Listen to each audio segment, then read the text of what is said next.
പീഡനങ്ങളും കുറ്റകൃത്യങ്ങളും കുട്ടികൾക്ക് നേരെയുള്ള അതിക്രമങ്ങളും ഒക്കെ എടുത്ത് വ്യൂസിന് വേണ്ടി അവയെ അൺഎത്തിക്കലായി ഉപയോഗിക്കുന്ന തമ്പനെയിലുകളെ കുറിച്ചാണ് ഈ വീഡിയോയിൽ സംസാരിക്കുന്നത്. അവ കാണുന്നത് ചിലർക്ക് ബുദ്ധിമുട്ടായിരിക്കും, അതുകൊണ്ട് തുടക്കത്തിലെ വാൺ ചെയ്യുകയാണ്. എന്താണ് ക്ലിക്ക് ബൈറ്റ് എന്ന് നിങ്ങളിൽ പലർക്കും അറിയാമായിരിക്കും. ഒരു കോണ്ടന്റിനെ കാഴ്ചക്കാരെ കൊണ്ട് കാണുന്ന മാത്രയിൽ തന്നെ ക്ലിക്ക് ചെയ്യിപ്പിക്കുക എന്ന ഉദ്ദേശത്തോടെ അട്രാക്റ്റീവ് ആക്കാൻ ശ്രമിക്കുന്നതിനെയാണ് ഇന്റർനെറ്റിൽ ക്ലിക്ക് ബൈറ്റ് എന്ന് പറയുക. യൂട്യൂബിൽ അത് പലപ്പോഴും തമ്പനെയിലുകളിലൂടെയാവും ചെയ്യുക. അട്രാക്റ്റീവായ തമ്പനെയിലുകൾ ഇടുക എന്നത് ഒരു തെറ്റായ കാര്യമൊന്നുമല്ല. കൂടുതൽ വ്യൂസ് കിട്ടുക എന്നത് വീഡിയോസ് ഇടുന്ന ആരെയും പൊതുവെ സന്തോഷിപ്പിക്കുന്ന ഒരു കാര്യം തന്നെയാണ്. എന്നാൽ തമ്പനെയിൽസ് അട്രാക്റ്റീവ് ആക്കാൻ വേണ്ടി എന്താണ് ചെയ്യുന്നത് എന്നത് ശ്രദ്ധിക്കേണ്ട ഒരു വിഷയം തന്നെയാണ്, പ്രത്യേകിച്ച് ക്രൈമുകളെ കുറിച്ചുള്ള വീഡിയോസിൽ. ഉദാഹരണത്തിന് നമുക്കൊരു തമ്പനെയിൽ നോക്കാം. ഇതിൽ നിങ്ങൾക്ക് എന്തെങ്കിലും പ്രശ്നം കാണാൻ കഴിയുന്നുണ്ടോ? ഒരു വാർത്തയെ സത്യസന്ധമായ രീതിയിൽ മാന്യമായി പ്രസന്റ് ചെയ്യുന്നതിന് പകരം വ്യൂസ് കൂടുതൽ കിട്ടണമെന്ന ഉദ്ദേശത്തോടെ മാത്രം ആ വാർത്തയിലെ ആളുകളെ ആകർഷിക്കുന്ന എലമെന്റിനെ പൊലിപ്പിച്ച് പറഞ്ഞ് അവരിലെ വികാരത്തെ ഉണർത്തി എന്നാൽ യഥാർത്ഥ പ്രശ്നത്തെ അഡ്രസ് ചെയ്യാൻ മറക്കുന്നതിനെയാണ് സെൻസേഷണലൈസ് ചെയ്യുക എന്ന് പറയുക. സത്യത്തിൽ നമ്മുടെ യൂട്യൂബിലെ ചില ക്രൈം സ്റ്റോറികളുടെ തമ്പനെയിൽസ് ആ വാർത്തകളെ സെൻസേഷണലൈസ് ചെയ്യുക മാത്രമല്ല ചെയ്യുന്നത്, അതിനുമപ്പുറം സമൂഹത്തെ ബാധിക്കുന്ന ചില പ്രശ്നങ്ങളും അവയിലുണ്ട്. കാലങ്ങൾക്ക് മുമ്പ് മറ്റൊരു നാട്ടിൽ നടന്ന ഒരു ക്രൈമിനെ ബേസ് ചെയ്ത് ചെയ്യുന്ന വീഡിയോയിൽ ആളുകളുടെ ഇമോഷൻസും പ്രത്യേക രീതിയിലുള്ള ക്യൂരിയോസിറ്റിയും ഉണർത്തിവിടുന്ന രീതിയിലുള്ള തമ്പനെയിൽസ് ഉപയോഗിക്കുന്നത് നമ്മുടെ നാട്ടിൽ സ്ഥിരമായി നടന്നു വരുന്ന ഒരു കലാരൂപമാണ്. പീഡനങ്ങളാണ് പലപ്പോഴും ഇത്തരത്തിലുള്ള വാർത്തകളാക്കാൻ ഉപയോഗിക്കാറ്. എത്ര പേർ എത്ര ദിവസം എത്ര ക്രൂരമായി പീഡിപ്പിച്ചു എന്നതായിരിക്കും തമ്പനെയിലുകളിലെ ആകർഷണം. കഥ പറയുന്നത് പോലെയായിരിക്കും ഇത്തരം വീഡിയോസ് അവർ അവതരിപ്പിക്കുക.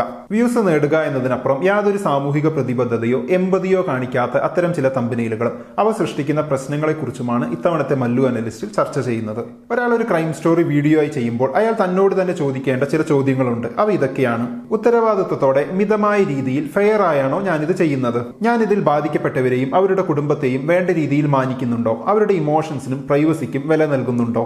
ഞാനിത് റിപ്പോർട്ട് ചെയ്യാൻ അല്ലെങ്കിൽ വീഡിയോസ് തയ്യാറാക്കാൻ ഏറ്റവും മികച്ച രീതി തന്നെയാണോ ചൂസ് ചെയ്യുന്നത്? എന്തുകൊണ്ട് ഞാൻ ഇതിന് ഈ ടൈറ്റിൽ കൊടുക്കുന്നു? എന്തുകൊണ്ട് ഈ രീതിയിൽ പറയുന്നു? കുറച്ചുകൂടി മാന്യമായി മറ്റൊരു രീതി ഇതിനുണ്ടോ? ഇനി നമുക്ക് നേരത്തെ പറഞ്ഞ ചില തമ്പനെയിൽസ് നോക്കാം. 1988 ജപ്പാനിൽ നടന്ന ഒരു ക്രൈമാണിത്. ഇതിപ്പോഴും ഇതേ രീതിയിൽ കുറേയധികം ഗ്രാഫിക് ഡീറ്റെയിലോടുകൂടി തമ്പനെയിലിട്ട് മില്യൺ വ്യൂസ് വാങ്ങുന്ന ഒരുപാട് യൂട്യൂബേഴ്സ് ഉണ്ട്. എന്നാൽ അവർ ഇത്തരം വീഡിയോസ് കൊണ്ടും തമ്പനെയിൽസ് കൊണ്ടും ശരിക്കും എന്താണ് ഉദ്ദേശിക്കുന്നത്? എത്തിക്കലായ രീതിയിൽ ഒരു ക്രൈം സ്റ്റോറി അവതരിപ്പിക്കുന്നത് ഇങ്ങനെയല്ല. ഇനി ഇത് പറയുന്നതിലൂടെ ആളുകൾക്ക് പുതിയ എന്തെങ്കിലും അറിവ് കൊടുക്കാനാണ് ഉദ്ദേശിക്കുന്നതെങ്കിൽ അതിന് ഇങ്ങനെയൊരു തമ്പനെയിലിന്റെ ആവശ്യമില്ല. സത്യത്തിൽ ഇത്തരം തമ്പനെയിൽസ് കാണുമ്പോൾ 88 നടന്ന ഒരു ദാരുണ സംഭവത്തെ ഇന്നും എക്സ്പ്ലോയിറ്റ് ചെയ്ത് ആ ഒരു സംഭവത്തെ ഒരു ഓപ്പർച്യൂണിറ്റിയായി ഉപയോഗിക്കുന്നത് പോലെയാണ് തോന്നുക.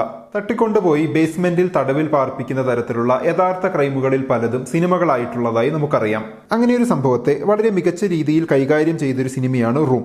ഒട്ടും എക്സ്പ്ലോയിറ്റ് ചെയ്യാതെ എടുത്തൊരു സിനിമയാണത്. എന്നാൽ പലപ്പോഴും ഇത്തരം ക്രൈമുകൾ നമ്മുടെ യൂട്യൂബേഴ്സ് കൈകാര്യം ചെയ്യുന്ന രീതി ലജ്ജിപ്പിക്കുന്നതാണ്.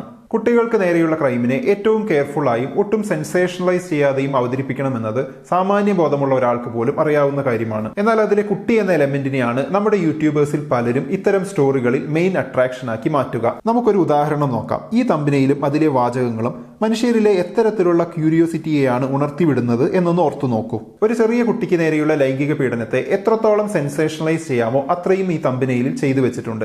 ഇനി എഴുതാൻ സ്ഥലമില്ലാത്തത് കൊണ്ട് നിർത്തിയതാണെന്ന് തോന്നുന്നു. കുട്ടികൾക്ക് നേരെയുള്ള അതിക്രമങ്ങളെ കുറിച്ച് പറയാനാണ് നിങ്ങൾ ആഗ്രഹിക്കുന്നതെങ്കിൽ, അതിനൊരു ഉദാഹരണമായി ഈ സംഭവത്തെ പറയാനാണ് നിങ്ങൾ ഉദ്ദേശിക്കുന്നതെങ്കിൽ അതിന് യോജിച്ചൊരു തമ്പനെയിലായിരുന്നോ ഇത്? കുട്ടികൾക്ക് നേരെയുള്ള ലൈംഗിക അതിക്രമങ്ങളെ മാക്സിമം സെൻസേഷണലൈസ് ചെയ്ത് അവതരിപ്പിച്ച് വ്യൂസ് ഉണ്ടാക്കുന്നത് ഈ ഒരു തമ്പനെയിലിൽ ഒതുങ്ങുന്നില്ല. ഇതുപോലെ ഒരുപാടുണ്ട്.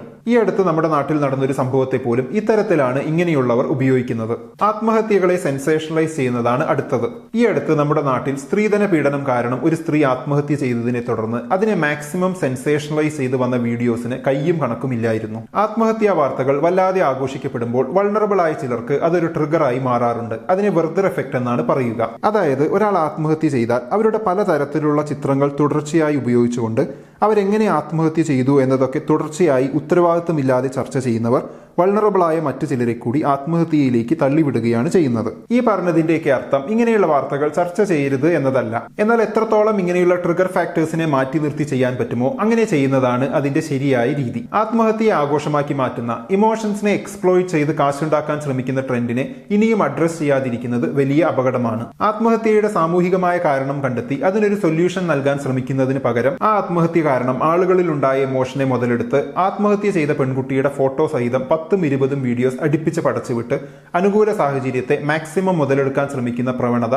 ഒരു സമൂഹം എന്ന നിലയിൽ നമ്മളെ ദോഷകരമായി ബാധിക്കും. കുട്ടികൾക്ക് നേരെയുള്ള അതിക്രമങ്ങൾ, ആത്മഹത്യകൾ, പണ്ടെങ്ങോ നടന്ന സെൻസേഷണൽ വാല്യൂള്ള കുറ്റകൃത്യങ്ങൾ, ഇവയൊക്കെ വളരെയധികം സെൻസേഷണലൈസ് ചെയ്ത് അവതരിപ്പിച്ച് അതൊക്കെ സാമൂഹിക പ്രതിബദ്ധത ഉള്ളത് കൊണ്ടാണെന്ന് നടിച്ചു നടക്കുന്നവർ ഇനിയെങ്കിലും ഒന്ന് മാറി ചിന്തിക്കേണ്ടതുണ്ട്. ഒരു വ്യക്തിക്കുണ്ടായ ട്രാജഡിയെ പൊലിപ്പിച്ച് പറഞ്ഞ് പണമുണ്ടാക്കുക, അവരുടെ വ്യക്തിത്വത്തിന് ഒരു റെസ്പെക്റ്റും കൊടുക്കാതിരിക്കുക, സമൂഹത്തെ മോശമായി ഇൻഫ്ലുവൻസ് ചെയ്യുന്ന ചില ട്രെൻഡുകൾക്ക് കാരണക്കാരാവുക തുടങ്ങി ഒരുപാട് തെറ്റുകളാണ് നിങ്ങൾ ചെയ്തുകൊണ്ടിരിക്കുന്നത്.